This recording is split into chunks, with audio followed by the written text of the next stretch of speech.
By extension, Africa battles a growing youthful population, and with little or no meaningful engagement, leaves a ticking time bomb on our hands. We are a blessed continent with great wealth, both in people and material. Our focus on ways remains driving conversations that affects us all.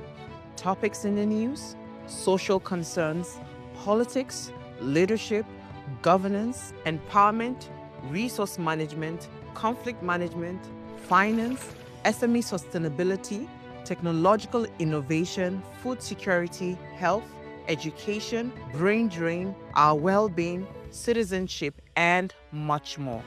Our goal is to continuously drive these conversations, keep them burning at the table to effect a positive change, both for our nation and continent.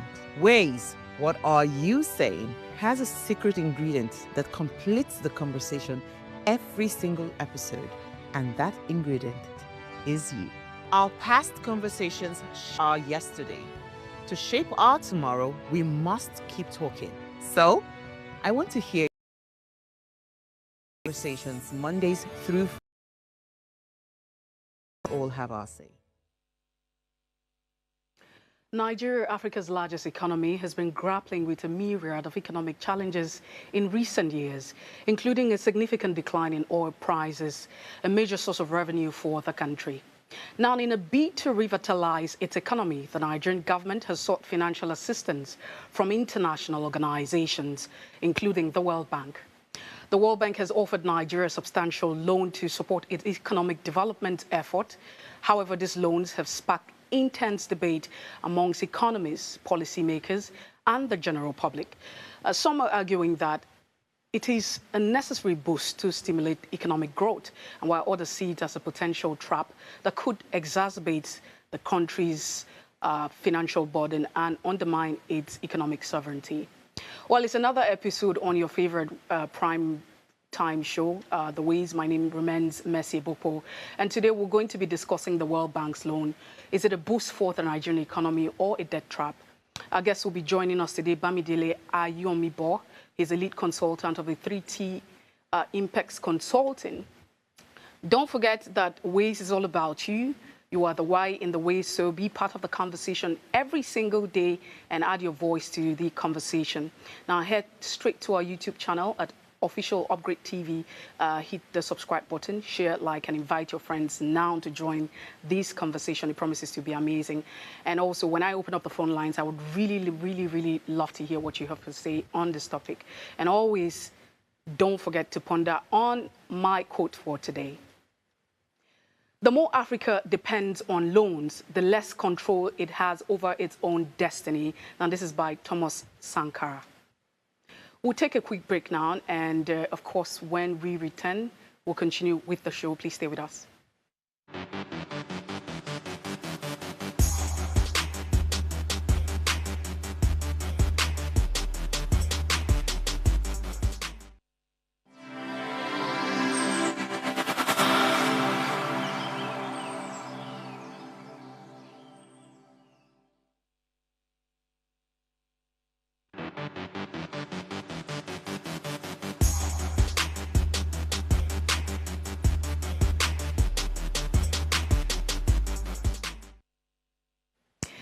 And you're still watching Ways. If you just tuned in right here, it's good to have you on joining the show at this point in time. So we just head straight to the next conversation. And usually at this point in time, it's what's in the news, what's the interest for the news.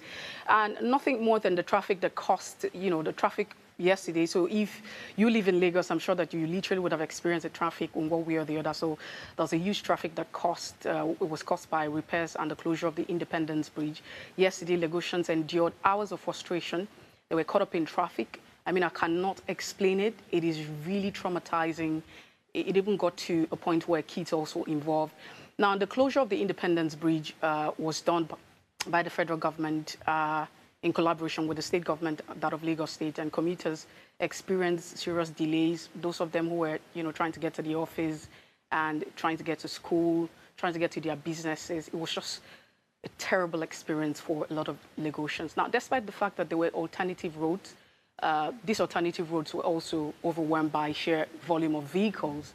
But I have a few questions to ask. I mean, if you can see that, just in case you're not in Lagos, this is what Lagos, felt like yesterday night, and we can also play back what it looked like quite early hours of the morning.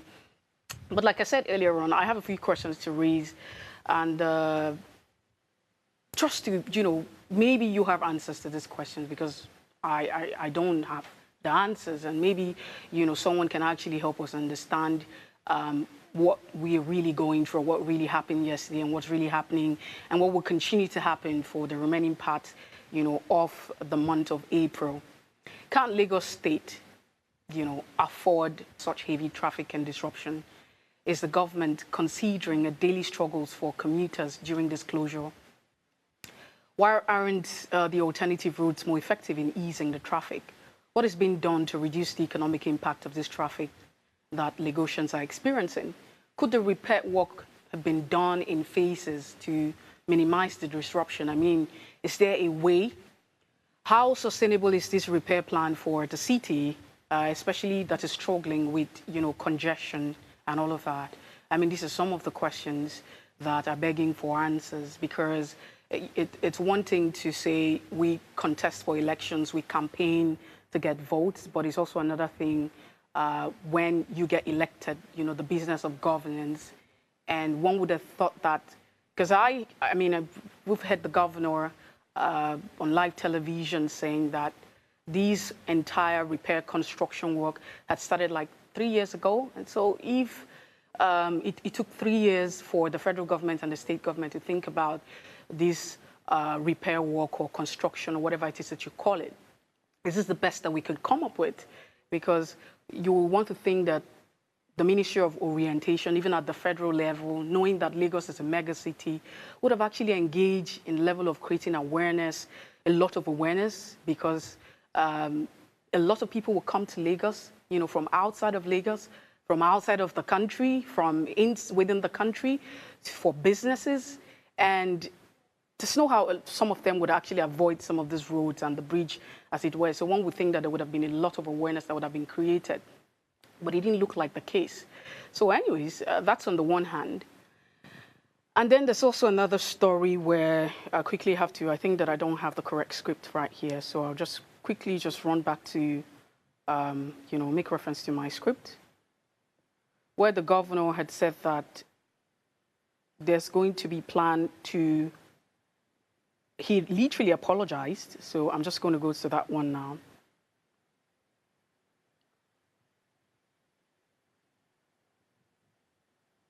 Can you...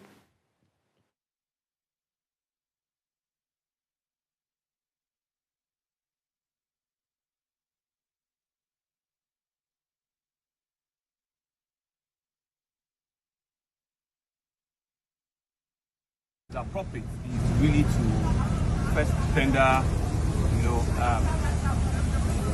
apology, to all our citizens, to all Lagosians for the very, very difficult, horrendous traffic that we experienced in the last 24 hours in the city and within the island of Lagos. I think this apology is important, so that we can take full responsibility as a government, both at the national and sub-national level, for just taking our citizens through an unfortunate incident. It was all well-intended, it was all for good causes, it was all for us to avert a future disaster that was waiting to happen. But you know how life is, there's never a best time for you to be able to do all you want to do. There will always be challenges, even when it seems that this is the best time to do these things. So what has happened here is that Mr. Buildwell has a contract. This contract has been signed over 3 years ago, right, which is to preserve the integrity of the Independence Bridge. Independence Bridge today is one of the oldest bridges in the country, and if we put it to date, I'm sure you guys check it, it's maybe almost 80, 90 years old, Independence Bridge, which connects, Victoria Island from the Bonny camp into the marina side of Lagos Island. and it's been the oldest even in this entire corridor. But what has happened is this approach end from Victoria Island going into Marina has been under severe threat. You know, so what builders had done over the past couple of years first was to stabilize, you know, beneath, which we can't see. They've done a whole lot of sheet piling underneath the bridge to protect and to hold the integrity, you know, this wall. But the real job is that there's like a 15 to a 20 meter span on the bridge, which is sitting on nothing. You know, over the years, erosion has gone underneath, and that is indeed an engineering disaster that is just waiting. A part of the bridge just collapse, it will take you right into the water. So they've been on this conversation on what is the best time for us to move in and solve this problem once and for all. So I mean, you heard the governor. They're saying he's apologized. He's actually, you know, given several explanations. But the question is, how much sorry? I mean, would this apology solve any problem, Mr. Governor? How is this going to fix the time, the money, the resources, the lives that were lost yesterday? How's that going to fix all of it? And moving forward, is it going to cater to the suffering and the, you know, the pain of the people? What's the provision that has been made to cater for, cushion the effect of all of this for the next 1 month or thereabout? So it's a good thing, you know, the governor has said, has apologized, but he's also said that if you have no business in Victoria Island and the likes, then you literally need to stay away and stay off. And I'm just saying that if we literally did the right thing, I'm not sure we would be in this space that we're. It was quite traumatic. It's a lot that's going to happen in the next 1 month, but fingers are crossed, and let's see, you know, how all of this pans out and how the people continue to take it. Away from that story, let's quickly move away to something that's very interesting. It's getting a lot of people talk. If you follow the news internationally, you would know that there's a trade war that's going on. It started off with, you know, China, the US and China, Mexico and what have you, and it looks as though it's getting to everyone. So Donald Trump, the president of the United States of America, has imposed a 14% tariff on Nigerian export to the United States. Now, he announced that the export from Nigeria to the United States will now be subjected to a 14% tariff. Now, this is what will happen typically. If the U.S. raises tariff on Nigerian goods, it could make Nigerian products more expensive and harder to sell in the United States. It also means that it would be hurting businesses. Now, since Nigeria relies on export, you know, mostly, this could also slow its economy. The U.S. also, on the other hand, U.S. goods might also become a bit pricier in Nigeria, if you are following what I'm talking about, because we have goods like, I mean, if you look at, you know, technology, if you look at medicine, all of these products might become expensive. So if Nigeria retaliates, it could also raise prices on the U.S. products too. And this could also scare away foreign investors and make it harder for Nigerians, you know, to afford everyday items, slowing the growth, the country's economy. Already, we are experiencing inflation at a different dimension. Some would say super inflation. But these are some of the, you know, stories that are making the rounds today across, you know, the Nigerian space, just in case you don't know. But we'll take a quick break now. When we return, we'll just head straight to our conversation. See you after the break.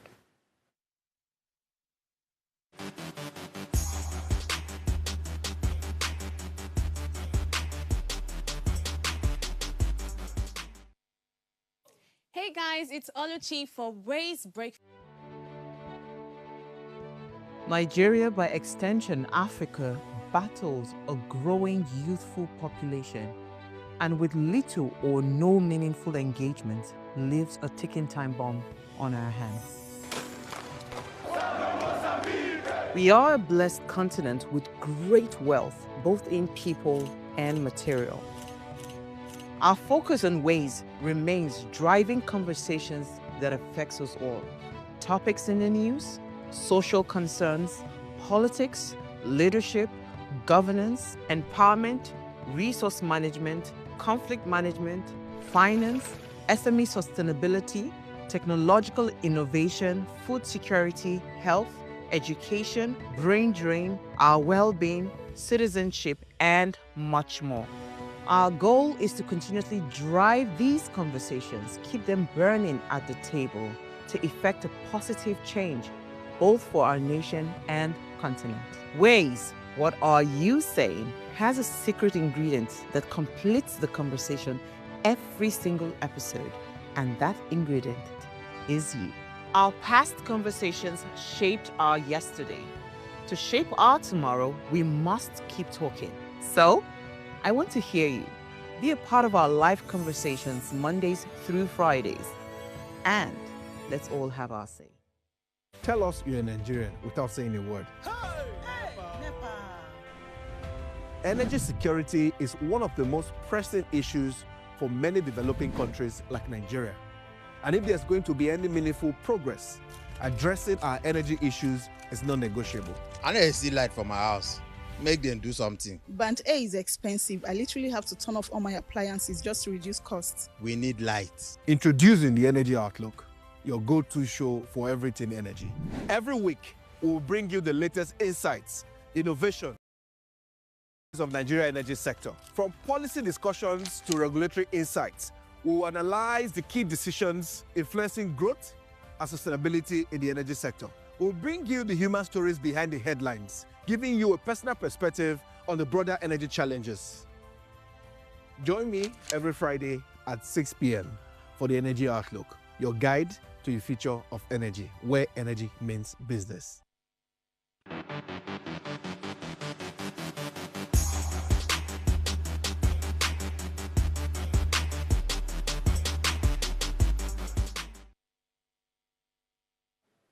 Welcome back. If you're still, thank you so much for staying with us and thank you for joining. If you just joined, this is the Ways Primetime Show and my name is Messi. We're just going to delve into the conversation for today. The World Bank, Nigerian and its borrowing, it didn't start today. So just a little bit of a background to this. We have our guest who will be joining us in no time. Nigeria began borrowing from the World Bank shortly after its independence in 1960 for infrastructure or development. Now, during the 1970s oil boom, the country continued borrowing for industrialization and education. However, in the 1980s, the falling oil price led to economic struggle, and Nigeria implemented the World Bank-supported Structural Adjustment Program, that's SAP. I'm sure you're very conversant with that. Now, which also included very harsh, austerity measures. By the 1970s, Nigeria's debt became unsustainable, leading to a debt relief in 2005, which reduced its external debt burden by $18 billion. Now, despite the borrowing, despite all of this, despite the fact that we had debt relief, if you remember vividly, Nigeria continued to borrow.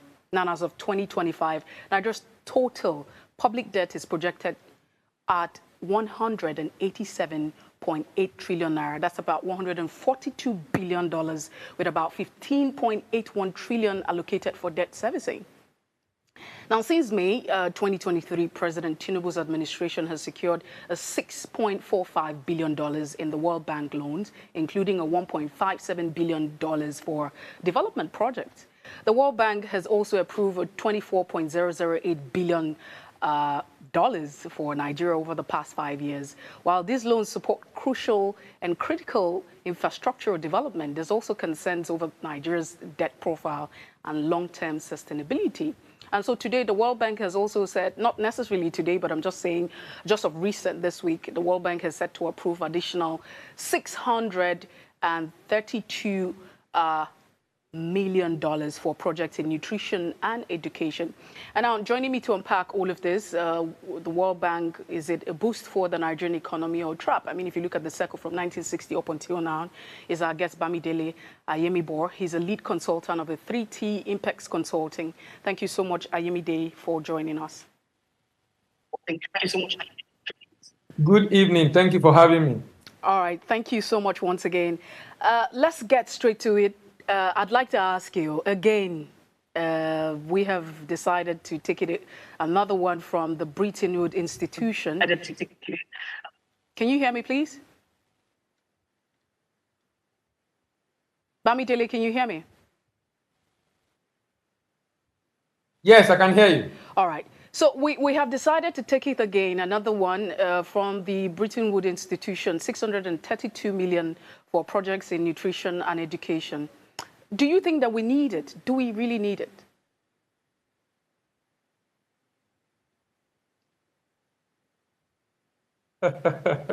It's challenging actually the way we borrow. I mean, it's sad rather we borrow, and the implication on our economy. I really don't think we need that kind of borrowing.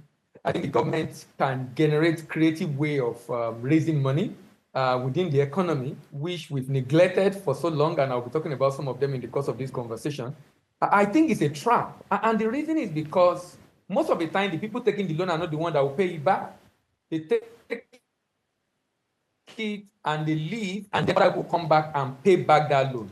And I think it's not fair on the upcoming generation, because some of the resources of this country, I mean, the natural resources for generation unborn, but we are already mortgaging their future even before they are born. I think it's a trap. Okay, so if you say it's a trap, why is it a trap? We seem to be having a bit of, because of the challenge of repayment. Bamidele, can you hear me? We seem to be having not so favorable network connection from your end. I can hear you loud and clear. Okay, go ahead then.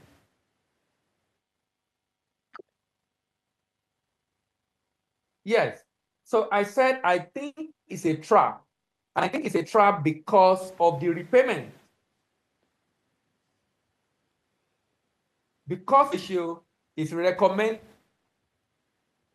to be around 60%. Ours is now at about 55%. For developing countries, they are recommended not to go beyond 40% because of the fact that they have very low level of revenue. But we are currently at 55%, and it's becoming unsustainable.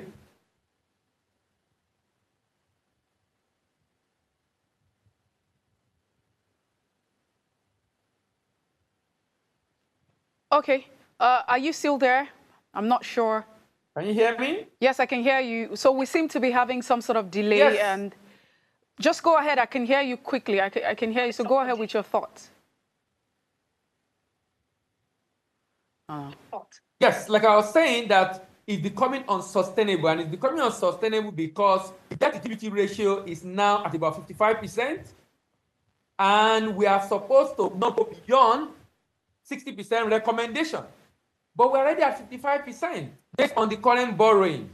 And I think it's important the government begin to look at other creative ways of ensuring that we reduce borrowing and generate income from other sources. So if I hear you correctly, you're saying that we've actually gotten to a threshold of borrowing. That's what you're saying. We are getting close. We are getting close. We are at 55, and it's recommended 60%. In fact, for developing country and underdeveloped countries, recommended about 55%, and we are already 40%, and we are already approaching about 60%. And that's why we need to slow down at this point, because it seems as if whenever we have government need money, we really do not look for other way of generating income, because it seems as if it's a very easy way of getting the money. But at the end of the day, we have to pay back this money at some point in future. And we are not increasing our revenue to be able to match up with this. That's why I think it's a trap for us. Okay. But just before, because I can already feel that you're ready to get to the crux of this conversation, get deeper into it. But I'd like to take us back, to the beginning. From my intro, you could already see that, I mean, getting ready and getting very curious every other time with the borrowings of this country, it really didn't start today. Shortly after our independence, or within the period, we had started borrowing, from the World Bank and other institutions. But why is it that Nigeria's infrastructure has remained underdeveloped despite these borrowings? And to see that the argument from the World Bank is that they're supporting infrastructural development, they're supporting developing countries to take them out of poverty, but it looks as though for every time that we get into borrowing, we're getting deeper into poverty. So why is that the case for us? Because there's no sincerity of purpose. particularly on the part of those managing the economy. I mean, you are aware of the fact that there is serious corruption in Nigeria, and that's the reason, in fact, that's the more reason why we need to slow down borrowing, because sometimes these funds are borrowed, but you don't get to see on ground exactly what the fund has been used for. That's exactly the reason why we need to slow down on borrowing. I'm talking about the fact that World Bank is defending why they're giving us this fund. Look, it's important we understand what is going on. You know, let me tell you something that happened some years back. During Emefiele era, we had what is called the 42 items that were banned. These 42 items were banned because of the fact that we can get them locally. Number one. Number two, even though we can get them, now we said they are non-valid for forex, so they were technically banned. Some of the countries who are contributing to the fund Nigeria is borrowing for IMF and World Bank are telling Nigeria that Nigeria needs to remove some products from that list because those products are coming from their country. Now, but we did not remove it. But you know what? They are waiting for us to come and borrow because they are the one providing the fund to the World Bank to be able to give us this money to use. And they are going to attach condition to it. And some of the time, the condition they are attaching to it is not favorable for you. It's not favorable for Nigeria. But they are going to attach the condition anyway. And guess what? Immediately this condition came in, they told them, if you are going to be able to borrow, you need to go and stop that. Guess what? That was one of the first things CBN did. Removing or stopping that 43 items that were declared to be non-valid for foreign. Now, I'm giving you a picture of how these guys, who are major shareholders of this institution, contributing the money being lent to us, are using it as a tool for control to get what they want from us. So, even though they know the money might be stolen, even though they know the money might not be used for what it's meant for, they are still going to give us anyway. So we can be in that trap and they can control us to do their bidding at any point in time. So just whilst we're talking, you've said that the major problem is that those who are managing the affairs of this country seem to be responsible for the reason why we do not have the infrastructure to just, when you, in comparison to the loans that we have been getting since the inception of this country or this entity called Nigeria.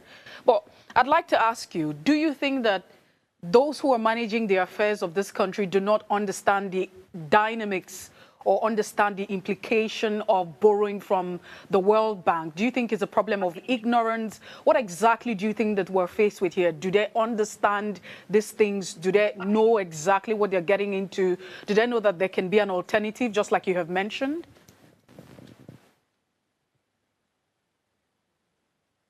They definitely know. They are not dumb. They are very brilliant people. They definitely know. But politics trump everything in any country. So even though the brilliant guys are there, they know exactly what to be done. They can even make recommendation and advice. Does not mean what they recommended will be done. So nobody can claim ignorance that they don't know. I mean, we have very fantastic team working with the president. Good brain in Nigeria to be able to get this economy on track. But like I said, politics trump everything. And that's exactly what we see in Nigeria. So sometimes political reasons prevail over, like for example, a good example would be the Calabar highway, the Lagos-Calabar highway. A number of people feel, look, we shouldn't, but for political reason, it was done. Do you understand? So at the end of the day, if the government is doing things because of other reasons best known to them, they're going to go ahead anyway, even if the economists advise them against it. So it's one thing for you to advise as a minister or as a special advisor or the like. It's another thing for whoever is in charge to be able to take to your advice. Let's get back to some issues, especially if you look at the 2024 budget.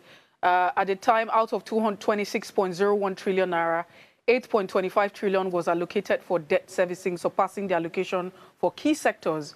I mean, so why is it that debt servicing consumes a significant portion of the Nigeria's budget at the expense of critical sectors? Because we are borrowing and we must service those debts. Else, we are going to be downgraded. We are not going to get additional funds, and this will be a short means of getting funded by the government. So we definitely must meet up with our obligation. In fact, you don't even want to find yourself into debt crisis. It's not for the economy at all. So we definitely must service our loan. That it must be given priority. Why? Because it's going to have a very serious repercussion on our economy if we fail to meet our obligation. So that has to be done. So unfortunately, why doing that is going to affect other critical aspects of the economy. And that's exactly what you are seeing in the budget. Okay.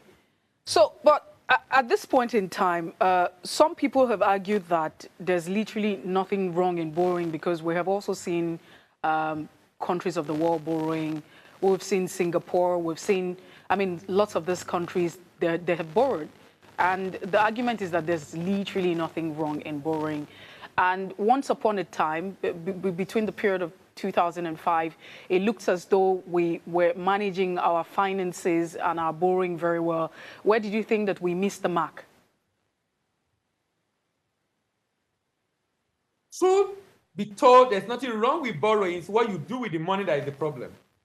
So if we are borrowing, for example, $500 million in additional financing for community action for resilience and economic stimulus program, 80 million naira for accelerating nutritional results in Nigeria, and 500 million naira for hope for quality education, basic quality education. From what I can see from this essence of this borrowing, as good and laudable as they are not tied to critical infrastructure that will be able to pay back. That's the kind of borrowing I think Nigeria should do. So, for example, that Lagos-Calabar, if we want to build such road, and we toll the road, and then over a particular, the tolling collected from the road can be used for borrowing. And that's the kind of borrowing we should. We shouldn't be borrowing in a way that we are not tying it to critical infrastructure that are capable of ensuring that repayment is done. And I think that's where the challenge is. So there's nothing wrong with borrowing. What is really important, what the money is. I'm sorry to cut you at this point, Bamidele, because we have always borrowed for critical infrastructure. I mean, I just laid the foundation to all of this. From 1960 up until this moment, fast forward quickly to 2005, January recently, you remember vividly that China Development Bank released 254.76 million loan for the construction of the Kanu Railway project. Even at this moment, if you look at infrastructure across the country, we do not have them. We're still talking about critical infrastructure across, major parts of the country. We're not even close to it. So where exactly, because we borrow for infrastructural development, we have been borrowing up until this moment, and we can't really wake up and say, Nigeria is an economic hub at the point in time, where we're just this power where there's a lot of industrialization going on and everywhere is all. We could still see terrible roads across different parts of the country. We could still see that we lack infrastructure, electricity, amongst others. I mean, go to, the villages and the rural communities, the local governments across the entire country. Nothing to write home about the health education in terms of the primary education, even some of the universities that are federal universities. So exactly what are we talking about borrowing for infrastructure? Because we have always borrowed for infrastructure, but yet we can't really point ourselves to any, major or anything that is really mind-blowing. So I really don't know. Would you really say that 1960 we've actually gotten a what for our borrowings? Can we, point ourselves to these infrastructures?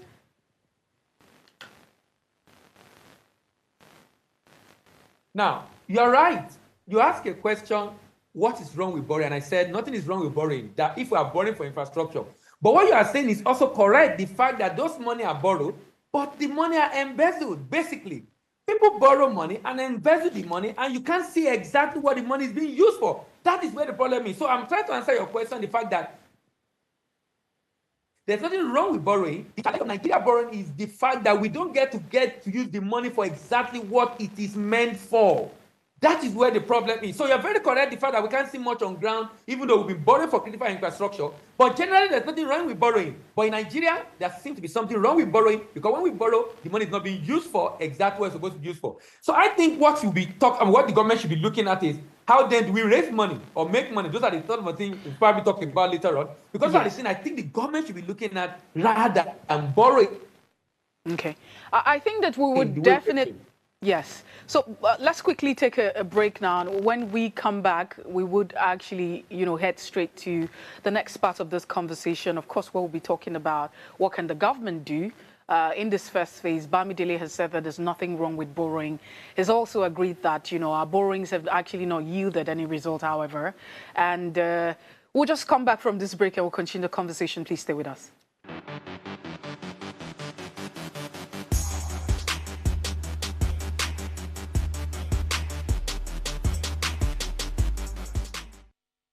That fill us with joy, or does that test our strength? Welcome to Heartlines. This is our space to explore the highs and lows of human connection, the love, the heartbreak, and resilience that shapes our life. From relationships to friendships, parenting to partnerships, and so much more. Every week, we share stories and conversations that define us. Navigating love, separations, the struggles of parenting, dealing with anxiety and managing the pressures and stress of life. Real conversations that bring us closer, helping us heal, grow, and connect.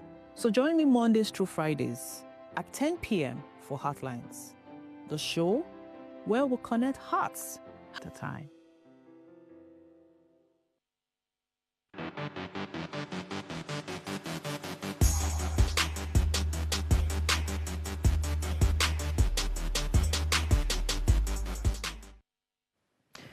Well, thank you so much for staying tuned. And if you're just joining, we're unpacking the topic, World Bank's loan. Is it a boost or a trap for Nigeria's economy? And don't forget that we'd like to hear from you. Don't forget that. So you can join the conversation by sending an SMS or WhatsApp to the number 081-8038-4663. I take that again, 081 80384663. That's the number to send your SMS to.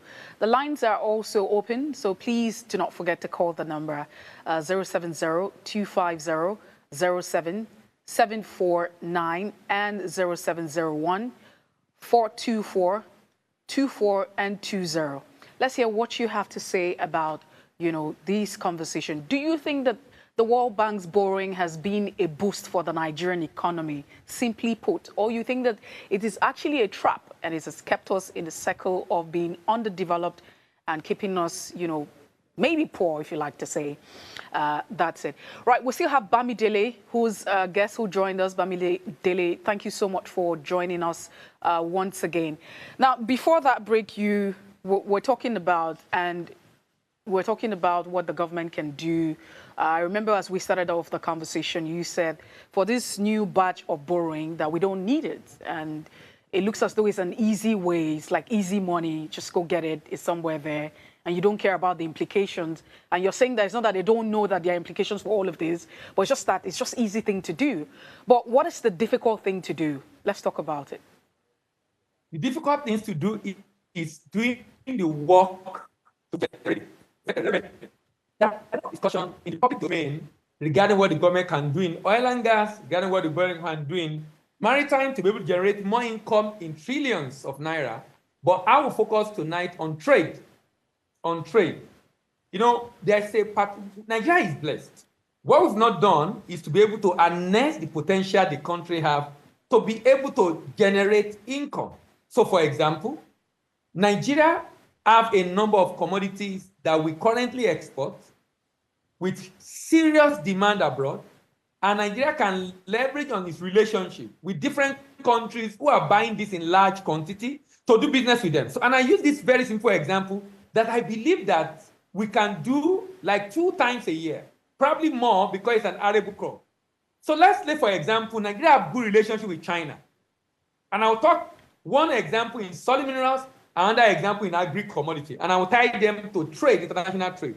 We've had issue with Trump. One of the reasons Trump is doing what he's doing, apart from other political reasons, is to raise money. And he said, we're going to make a lot of money and we're going to pay our debt. He was talking about it, and it's even though it's caught a lot of people around the world, but he's focused on what he wants to do. And I think every country also should do something similar. Maybe we'll talk about the 40% what's the name, tariff on Nigeria later on. But let me talk about these two areas, agric and solid mineral. Now let's look at agric. Soya beans is a major commodity they produce in Nigeria. Soya beans demand in the world is almost $100 billion. About 60% demand for soya beans is from China. Nigeria have a good relationship with China. Nigeria can have an agreement with China saying, look, see what Trump is doing to you. You buy a lot of soya beans from the US. We can supply soya beans to you. Can you vote out of your 60 billion? Give us 10%, 6 billion. Or 20%, 12 billion. And say, look, we're going to buy this from you next year. And based on that, we also will give you transaction in Nigeria that you benefit from. So we don't just give you construction and we are not getting something else that you are giving to us that also helps us to earn income. Because in construction, we're going to give you money. But in this arrangement, now we're going to make money from you. Now, and Nigeria government is giving, I think, 1 trillion ahead to Bank of Agri. That's a very, very, very, very, very good initiative. Because Bank of Agri has been underfunded. Now with this funding, Bank of Agri can then support farmers to cultivate soybeans on a massive scale with government providing security because of security issue, particularly in states that don't have serious issue with security on the farm, and then we can harvest, clean, bag, and ship it massively to China. Netherlands is generating over 100 billion in agri alone every year. Netherlands trade volume is more than the whole of Africa put together. Total trade of Africa is about 2.5%. Nigeria can, just one commodity. Do you know we can do exactly the same thing in solid mineral? Partner with a Chinese firm or Australian firm or any firm that we can have an agreement. We provide all the support. They bring the technical expertise and equipment. We provide every other thing required for the mining activity. Whatever they mine, just the way we do in oil and gas, Nigeria can have a sharing formula. 60-40, 50-50, 70-30, to be able to generate income directly to the pocket of the government. These are the things, conversation we should be having that the government is not having, and it's unfortunate we're not doing this because we just look for a cheaper way of getting funding, which is going for the loan. So how can we start having this conversation? I know you and I have already initiated it, but really, because if we look at the world seems to be a very troubled spot at this point in time. I know that a lot of people think that, leaving the country, it might seem to solve the problem, but, everyone is faced with their challenge, in different parts of the world. So why are we not having this conversation? Who are the people that can initiate this conversation? How can we start having and encouraging this conversation, across different parts of the country? First is the media. We must raise this kind of conversation. We must raise conversation that give government different ideas or where to generate money and ask them questions why they are not doing it. Keep raising. Number one, we must throw up those ideas in different sectors of the economy, without taxing the people extra and without borrowing, generating income and asking the government, this is what you can do. Can you tell us why you are not doing this? If we don't raise that conversation, the bar, and it become a regular conversation on different media, it's good you are talking about it on Plus TV and a number of other media organizations. If we don't raise it to put pressure on the government, why are you not looking at this? Why are you not looking at it? Why are you not? Let them explain to us why they are not looking at it. So we must raise the conversation, and you have said already what we're having here, but it must be a continuous thing. We must throw up different examples, different reports, different results to show that this is what we should be doing. So that the government now will begin to, and probably can invite them sometimes talking to the ministers. Why these are the things in the public domain? Why are you not doing something in this regard? Let them be the one to tell us, oh, for this reason, we're not able to. But there are different sectors where they can generate income from. Why is it not being done? Like I said, there's something about our country. Look at the state governors, because I believe governors can actually initiate this. They can do a lot within their state. A governor can pay salary without doing anything for a whole month. He can sleep and wake up January 1 to January 31st, and he will pay salary January 31st. You know why? Because he's going to go and collect allocation, doing nothing. It's amazing the kind of things the economy will run in Nigeria. Economy that discourage productivity, that discourage people from thinking out of the box to create solutions to problems and increase revenue. We don't have those conversations, and it's a big, big, big challenge. So as long as there's incentive for the government, for example, to him to get money without doing anything, and that's also why our elections are very, very bloody, very, very, at security level, insecurity very high, because everybody wants to get there and share the national cake. Why? Because without doing anything, you can make so much billions. That's the kind of economy we run. And guess what? It's not sustainable. Don't forget, you can also be part of the conversation. We'd really love to hear your thoughts on this one. What do you think about the borrowing of Nigeria? I mean, the relationship that we have with the World Bank and other financial institutions, whether it's unilaterally or, bilateral, because we also borrow from other countries. So send us an SMS to the number via WhatsApp. Of course, it's 081 80384663, 081-8038-4663, SMS to WhatsApp right there. The phone lines are also open. We're also available to take your call. I'm here to hear what you have to say. The number to call is 070-250-07749, or you can also call the number 0701 424 2420. I hope I got that correctly and you didn't mix that up. Just go ahead, let's hear what you have to say. Do you think that the World Bank borrowing has been a boost for Nigeria? Looking at where we're coming from and where we are right now, do you think that it has actually been a boost or is a trap? And Bamidele is saying that it's really been a trap. But let's get to another part of this conversation, because you said that what the Nigerian government and the people of Nigeria have avoided to do is to do the hard work. And I like the fact that you just kept it that simple. So doing the hard work, we're just going to the easy one, which is just borrowing cash that's available and sharing the money. So we borrow to pay salaries and what have you. Now, some people have said that if we look at the entire government structure that we run, that it is also not sustainable. So the system of government that we're running as a country, we have a unicameral legislature, Yes, the kind of system that we have is not sustainable. So some people have queried the size of the cabinets that we have, the civil service, the size of parliament that we have, and they're saying that these are also ways that we can actually save money. Do you agree with the school of thought? Definitely. We need to run a lean government. There's something interesting about our country.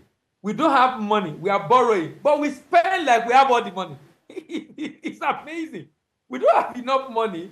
We are borrowing to sustain ourselves, but we spend like we don't have the money. So it's like you go to a bank, go and borrow money, and go and use it to flex, or use it to go and enjoy yourself in a club. But you borrow this money and you're going to pay back. That's exactly how we live.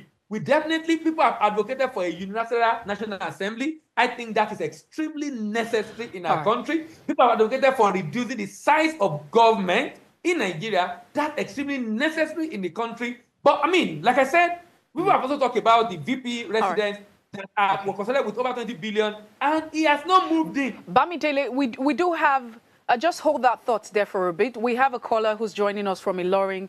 Mr. L, thank you so much for joining us this evening. Hello. Hello, L. Thank you so much for joining us. Thank you very much. Yes, please. Can you hear me? Yes, we can hear you loud and clear. Go ahead with your thoughts. Yes. I think what is important that we need to first, I hear what Bamidele is saying, and I agree with you. Let's first understand. Show me a country that the World Bank has lifted poverty. If you can't show me, I think we will get out of poverty or talent.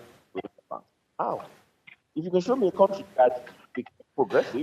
Mr. L, can you please call us back, because I can barely hear you. We can barely make sense of what you're saying. It looks as though you have a poor connection from your end. I would really, really love your thoughts. Sounds like something very interesting right there. But please call us back, or do well to send us an SMS. The number again is 081-8038-4663. That's the number to send your SMS to via WhatsApp. You can also call the phone line 070-250-077 and 49, or 0701 424 and 2420. That's the number to call. We'd like to hear your thoughts. I'm not sure. Did you hear him, Bamidele? Because I mean, I did not. I was also eager to hear him, but I did not hear what he was. I think he was making a very great point. But if you can call us back, El, would like to hear you. And if you just join us, do well to join the conversation. We're talking about the borrowing, the relationship that Nigeria has had over time with the World Bank and other financial institutions. And no doubt, it's been established that there's really nothing wrong in borrowing as an individual or as a country.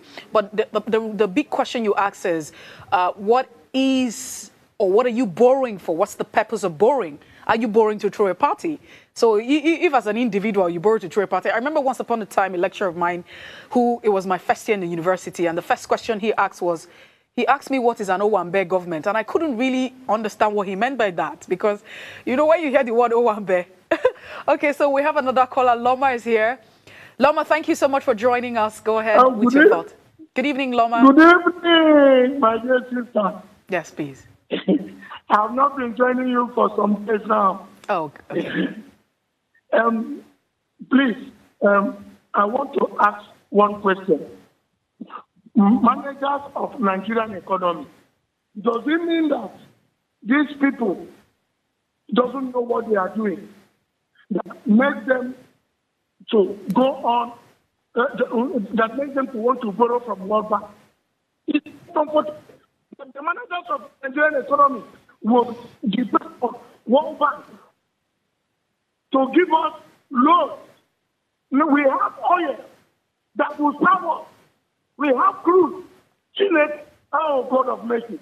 Does it mean that tomorrow we all will start paying debt? We didn't know. Well, we don't know how we started. It's quite unfortunate that Tinubu's administration. Okay, Lama, we have to let you go now. I'm told that we have less than 5 minutes to this show. But I pray God will help this country. Thank you. Thank you so much, Loma, for your thoughts. Unfortunately, we're really out of time. Time is fast spent. Do we have another caller? Looks as though we have a... All right. Well, thank you so much for your thoughts. Now, just as I was saying just before, I handed over to Bamidele, and my lecturer had asked me in that class, he said, what's an Owambe government? And I was lost as a 100-year student.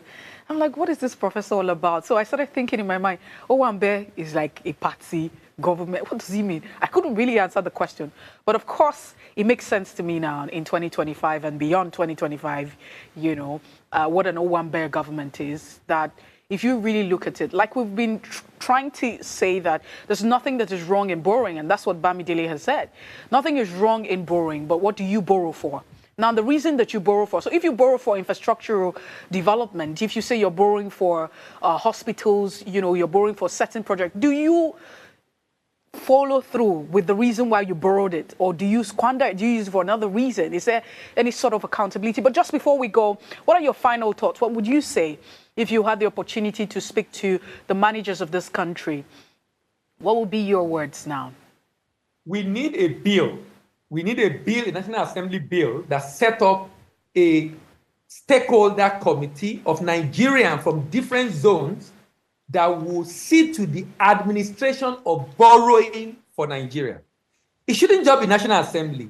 Individuals, very, very honest, trustworthy, credible individuals who will be in that committee, who will ensure the fund coming into an account and being used, and they are monitoring and giving Nigerian feedback what the money is being used for. Sometimes when you look at the US, almost every day there is a press briefing, almost every day what the government is doing. We need that because we are borrowing from born generation that will pay for it. So we need a bill that ensures that no government of Nigeria borrow without a committee of Nigerians beyond the National Assembly managing that fund, monitoring what is being used for, and ensuring that it's being used for what is designated for, and ensure that also we only borrow for projects that we'll be able to pay back. We need that kind of policy in our country. So we just borrow, the money is squandered, and nothing happens to the person, on to the next borrowing, and then we continue on this slippery slope that is becoming very unsustainable for our country. I mean, that sounds like a fantastic idea, but do you want to agree with me that policies is really not our problem? We have too many policies that are not being implemented. We have too many laws that we're not following.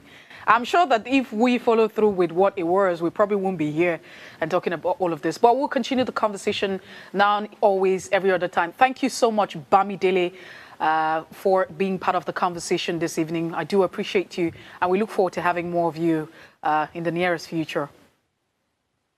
Thank you very much for having me, and bye-bye. All right, then. Have a good evening. And thank you, too, for making out time to be part of the show.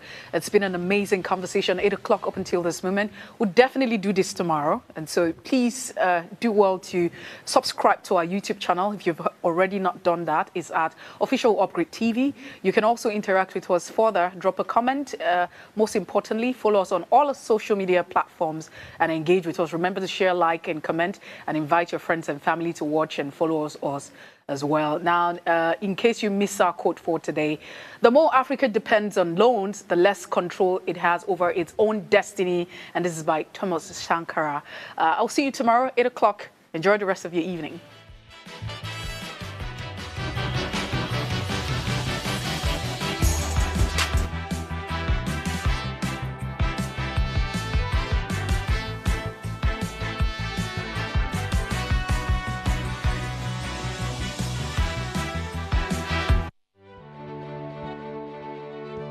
Nigeria, by extension Africa, battles a growing youthful population and with little or no meaningful engagement leaves a ticking time bomb on our hands.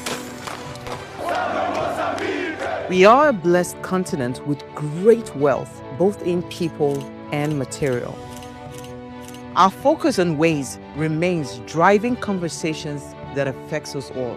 Topics in the news, social concerns, politics, leadership, governance, empowerment, resource management, conflict management, finance, SME sustainability, technological innovation, food security, health, education, brain drain, our well-being, citizenship, and much more. Our goal is to continuously drive these conversations, keep them burning at the table to effect a positive change both for our nation and continent. Ways, what are you saying, has a secret ingredient that completes the conversation every single episode, and that ingredient is you. Our past conversations shaped our yesterday. To shape our tomorrow, we must keep talking. So, hear you. Be a part of our live conversations Mondays through Fridays. And let's all have our say.